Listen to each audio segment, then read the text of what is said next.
4월 총선을 앞두고 이번에도 이렇다 할 국가와 국민을 위한 정책을 제시하지 못하고 있는 좌파 진영이 때마침 불거진 대통령 영부인의 이른바 명품백 사건이라는 호재를 만나 여기에 살을 붙이고 덧칠을 해 연일 현 대통령을 공격함으로써 마치 국민을 향한 총선 공약처럼 들고 나왔다.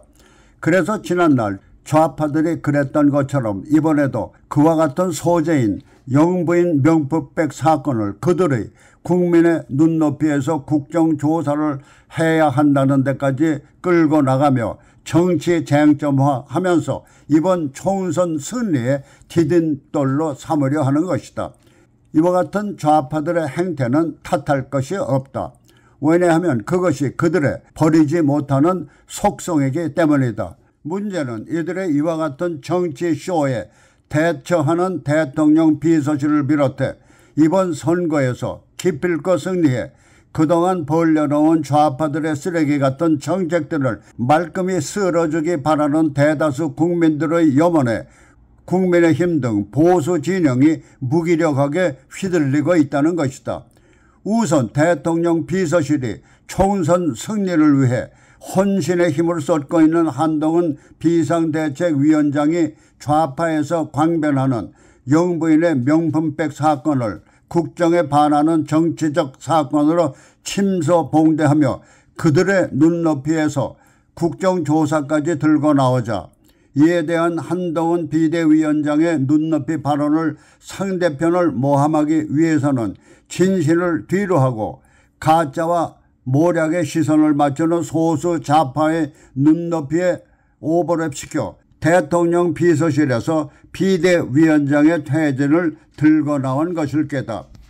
이것은 아마도 대통령 비서실이 영부인의 명품백 사건을 부정적으로 보고 있는 대통령의 의중을 지레 짐작할 것일 수도 있겠지만은 한동훈 비대위원장의 국민의 눈높이는 대다수 국민들이 명품백 사건의 진실을 직시하고 그것이 소수의 좌파들이 버리지 못하는 모략을 가짜 쓰레기 언론 등을 통해 유포하는 것으로 보는 다수 국민들과 함께하는 눈높이였을 것이다. 이 명품백 사건의 진실이 밝혀지면서 그것이 하나의 좌파적 각본이었다는 것이 드러나고 있는 것이고 보면은 이와 같은 시각은 틀린 것이 아니다.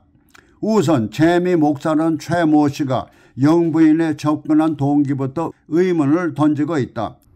영부인 부친의 친구라고 접근했다는 것인데 사실이 아닌 것으로 드러나고 있으며 영부인 부친의 친구라면 몰래 카메라를 감추고 나올 것이 아니라 떳떳하게 함께 사진을 찍자고 해야 하는 것이다. 그런데 목사직함을 가진 최모라는 인물은 문재인 정권 때 국가보안법 위반 혐의로 조사를 받은 것이 드러나고 있다. 이와 같은 사실에 비추어 최 목사라는 사람이 영부인에게 접근한 동기가 순수한 것이 아니라 좌파들이 항상 써먹는 어떤 목적을 위해 위장 접근하는 수법을 닮았다고 말하는 것이 큰 잘못은 아닌 것이다.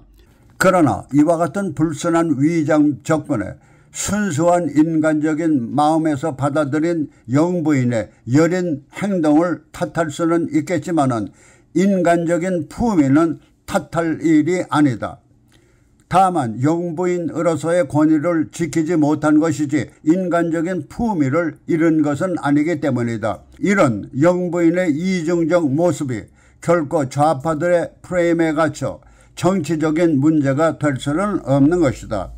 특히 영부인이 받았다는 소위 명품백의 가치가 원화로 300만 원대라고 하는데 요즘 한국의 사회 통념상 그 정도 값어치의 백은 보편적이라는 것을 보면 그래도 궁할 것이 없을 영부인이 값에 현혹되어 받았다기보다 호의를 무시할 수 없다는 마음에서였을 것이다.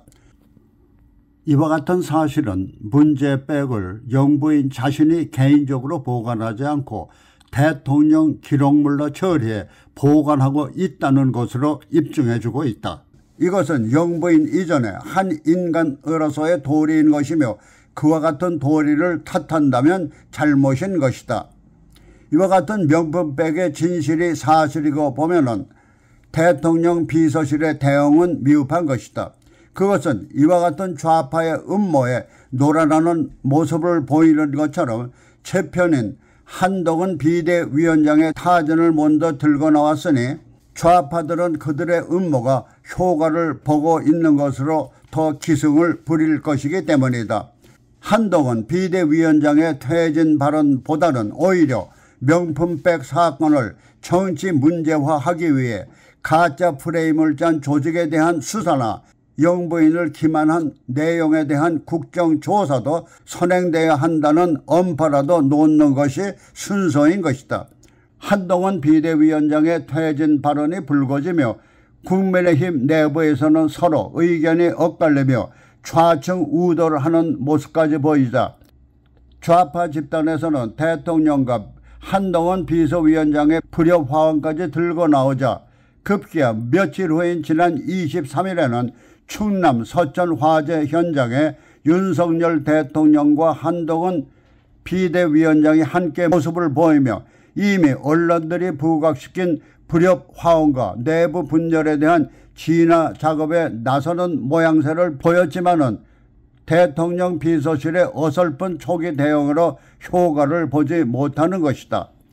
이제 얼마 남지 않은 총선 기간에서라도 대통령이나 국민의힘은 항상 좌파들에 대한 수세적 자세보다는 강력하게 대응하는 공격적인 자세를 보여야 총선의 승리는 물론 자유민주주의 국가를 더욱 굳건하게 다질 수 있는 계기를 마련할 수 있는 것이다.